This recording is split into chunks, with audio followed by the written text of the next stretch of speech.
I'm Allendale Chief Meteorologist Ryan Martin with a look at your midday weather update. Current surface map shows our front has made a little bit of progress in Michigan, but we haven't actually seen the cold front move very far over the rest of the Corn Belt. It's basically running through Milwaukee, down through the Quad Cities, Kansas City, and then down into the Guymon, Oklahoma area. So we've moved some, but not a lot.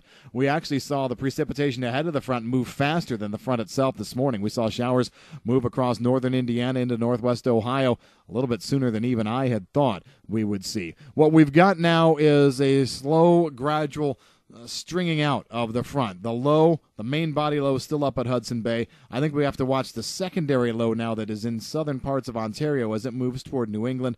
Strong high pressure has moved off the Carolina coast just a little bit, but as you follow the lines of constant pressure around it, you can see it still has a very, very big impact back across most of the deep south. I still think this is going to keep the cold front from sagging southward very far.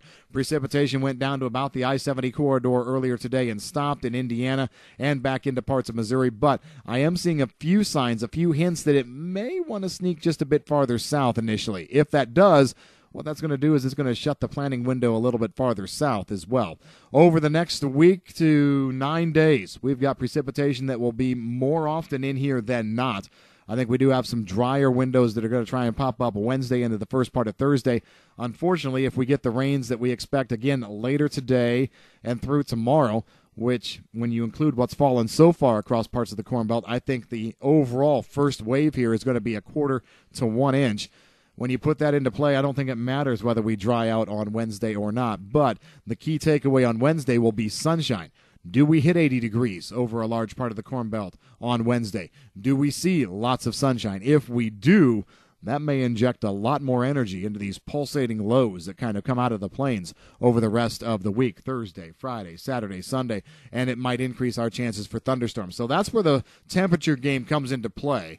It's just how raucous do we see the thunderstorm action go. Right now, I think we've got a chance for some good thunderstorm action over the next few days, maybe even a threat of severe weather back in parts of Iowa, Wisconsin, northern Illinois later this afternoon and into tonight. So we'll be watching that. No real reason to change our overall thought process, even though this morning in our online write-up we said, hey, we may need to extend this. Instead of being a Thursday through Sunday event, now we're running Thursday through next Tuesday. Even though we're extending the period, it's mostly because we just see more pulses, more lows coming out. As I looked at the maps this morning, I counted at least 5 of them, 5 weak lows kind of trying to congregate out in the desert southwest. I still see 5 right now.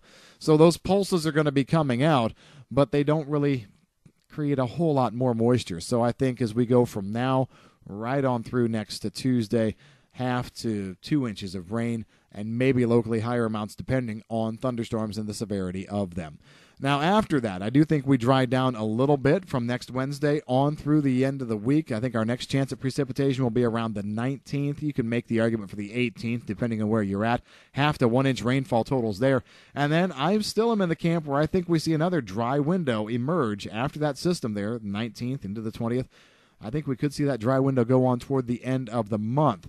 Now, we'll have to see how models want to start to work with this, but we're still operating under the thought process that once that low moves through, we go into a zonal flow, straight west to east flow pattern, which should yield drier, calmer weather conditions out there and give us a chance maybe to complete planting. But we're also saying right now that, as the planting windows have closed in some areas because of rain right now, they're probably not going to open again for a while. We just have rain coming on an almost daily basis. Maybe not a lot on any given day, but moisture nonetheless.